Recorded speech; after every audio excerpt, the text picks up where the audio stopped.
आप सभी के सामने प्रस्तुत कर रहा हूँ। अगर आप सभी लोगों को अच्छी लगे तो ज़रूर बताएं। 47 में हम आज़ाद हुए थे आधी रजनी को, भोर नहीं आई अंधियारा घोर दिखाई देता है, काले धन का मौसम आदम खोर दिखाई देता है। 2 नंबर के दोषी उस दिन देशभक्त बन जाएंगे, जिस दिन सौ काले धन के सूली पर टंग जाएंगे।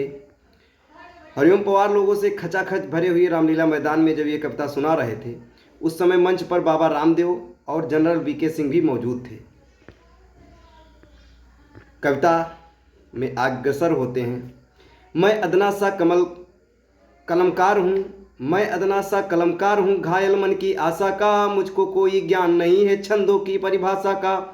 जो यथार्थ में दिख रहा है मैं उसको लिख देता हूँ, कोई निर्धन चीख रहा मैं उसको लिख देता हूँ। मैंने भूखों को रातों में तारे गिनते देखा है, भूखे से बच्चों को कचरे में खाना चुनते देखा है। मेरा वंश निराला का है, स्वाभिमान से जिंदा हूँ, निर्धनता और काले धन पर मन ही मन शर्मिंदा हूँ।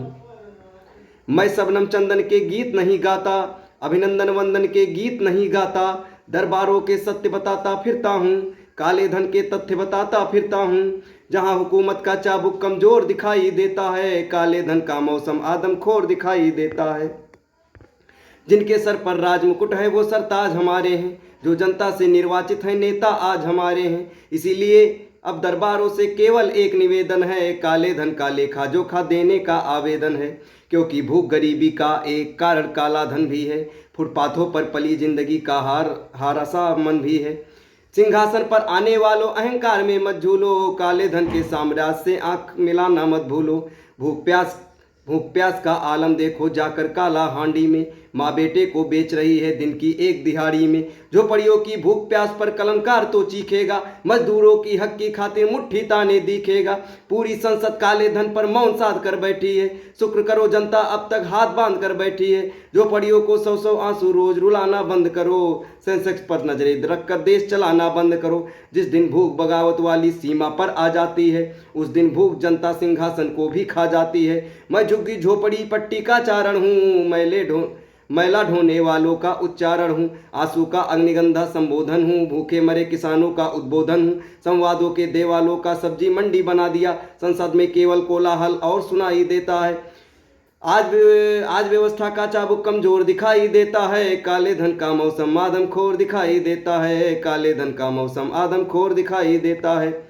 काला धन वो धन है जिसका टैक्स बचाया जाता है, अक्सर ये धन 7 समंदर पार छुपाया जाता है। काले धन की अर्थव्यवस्था पूरा देश रुलाती है, झोपड़पट्टी के बच्चों को खाली पेट सुलाती है। ये निर्धन के हिस्से की इमदादों को खा जाती है, मनरेगा के अंत्योदय के वादों को खा जाती है। बॉलीवुड की आधी दुनिया काले धन पर जिंदा है, चुपके चोरी चोरी 2 नंबर का धंधा है। जब व्हाट्सएप पैसे से बनती थी तो फिल्में काली थी, नैतिकता की संपोषक थी, सुप्त संदेशों वाली थी। काले धन की फिल्म दुनिया इंद्रधनुष रंगों में है, पर दुनिया में हमारी नंगो भिखमंगों में है। काले धन के बल पर गुंडे निर्वाचित हो जाते हैं, भोली भाली भूखी जनता में चर्चित हो जाते हैं। खनन माफिया काले धन के बल पर ऐठे हैं, स्विस बैंकों की संदूकों के तालों में जा बैठे हैं। राजमहल के दर्पण मैले हैं, नौकरशाही के पंजे जहरीले हैं। शासकीय सुविधा बढ़ गई दलालों में, क्या है मिलना था 65 सालों में। 47 में हम आज़ाद हुए थे आधी रजनी को, भोर नहीं आई अंधियारा घोर दिखाई देता है, काले धन का मौसम आदमखोर दिखाई देता है, काले धन का मौसम आदमखोर दिखाई देता है। हम काले धन वालों का धन धाम नहीं पा सकते हैं, इनकी भूख हिमालय सी है खाने खा सकते हैं। इनके काले तारों से तो नीलांबर डर सकता है, इनकी भूख मिटाने में तो सागर भी मर सकता है। अपनी माँ भारत माता से नाता तोड़ चुके हैं ये, मीर जाफरों जयचंदों को पीछे छोड़ चुके हैं ये। काले धन का साम्राज्य कानून तोड़ते देखा है, प्रशासनिक व्यवस्था के कानून नाखून तोड़ते देखा है। सचिवालय इनकी सेवा में खड़ा दिखाई देता है, हसन अली भी संविधान से बड़ा दिखाई देखा था। हसन अली भी संविधान से बड़ा दिखाई देता है। इनके बाप विदेशी खातों की सूची में बैठे हैं, ये भारत में गद्दाफी के मार्कोस के बेटे हैं। गार्ड पार्टिकल खोजा है, फ्रॉड पार्टिकल खोजो, जो काले धन के मालिक हैं उनको आज और कल भेजो। जो काले धन के मालिक हैं नाम बताओ डर क्या है, उनको उनके कर्मों का अंजाम बताओ डर क्या है। उनके नाम छिपाना तो संवैधानिक गद्दारी है, संविधान की रक्षा करना सबकी जिम्मेदारी है। दुनिया भर के आगे हाथ पसारोगे लेकिन काले धन की जंग निकारोगे। झोली लेकर और घूमना बंद करो, अमेरिका के चरण चूमना बंद करो। भारत को कर्जा मिलता है भारत के काले धन से, पश्चिम की दादागिरी का गौर दिखाई देता है। काले धन का मौसम आदमखोर दिखाई देता है, काले धन का मौसम आदमखोर दिखाई देता है। दोनों सत्ता और विपक्षी चुप्पी साधे बैठे हैं, आंखों पर गंधारी जैसे पट्टी बांधे बैठे हैं। इसीलिए अब चौराहे पर सब पर्दे खोलूंगा मैं, चाहे सूली पर टंग जाऊं मन का सच बोलूंगा मैं। हो ना हो ये काले धन के खातेदार तुम्हारे हैं, या तो कोष तुम्हारा है या रिश्तेदार तुम्हारे हैं। कलम सत्य की धर्म पीठ है, शिवम सुंदरम गाती है। राजा भी अपराधी हो तो सीना ठोक बताती है, इसीलिए दिल्ली की चुप्पी आपराधिक खामोशी है। वित्त मंत्रालय की कुर्सी काले धन की दोषी है, मंत्रिमंडल गुरुद्रोह सा पुत्र मोह को दोषी है। जो काले धन का मालिक है ये देशद्रोह का दोषी है, देशद्रोह का दोषी है।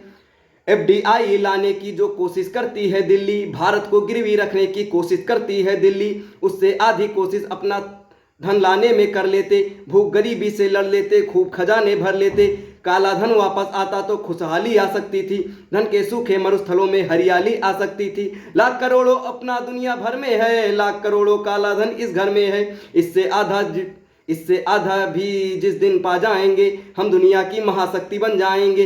काले धन वाले बैठे हैं सोने के सिंहासन पर, भूखा बचपन उनके चारों ओर दिखाई देता है। काले धन का मौसम आदमखोर दिखाई देता है, काले धन का मौसम आदमखोर दिखाई देता है।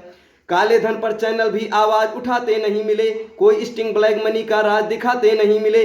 कार खोजते वो नंबर जो ब्लैक मनी तालों के हैं, ऐसा लगता है चैनल भी काले धन वालों के हैं। काले धन पर सत्ता और विपक्षी दोनों गले मिले, भूखी मानवता की खातिर एक मुकम्मल निर्णय लो। संसद में बस इतना कर दो, छोड़ो सभी बहानों को। राष्ट्र संपदा घोषित कर दो सारे गुप्त खजानों को। काला धन घर में भी है, उसकी रफ्तार मंद कर दो। 1500 नोटों का फौरन चलना बंद कर दो। नगद रुपए क्रय विक्रय की परंपरा को बंद करो, बिना चेक लेन देन की परंपरा को बंद करो। किसके लाकर में क्या है डिक्लेरेशन करवाओ, कितने सोने का मालिक है एफिडेविट भरवाओ। फिर बैंकों के एक एक लाकर को खुलवा कर देखो, किसने कितना सच बोला है सब कुछ तुलवा कर देखो। केवल 24 घंटे में काला धन बाहर आ जाएगा, केवल ये कानून वतन से भ्रष्टाचार मिटवाएगा। जिस दिन भारत की संसद ऐसी कानून बनाएगी, लोकपाल की कोई जरूरत शेष नहीं रह जाएगी, लोकपाल की कोई जरूरत शेष नहीं रह जाएगी। अगर आप सभी लोगों को ये कविता अच्छी लगे तो ज़रूर कमेंट बॉक्स में बताएं।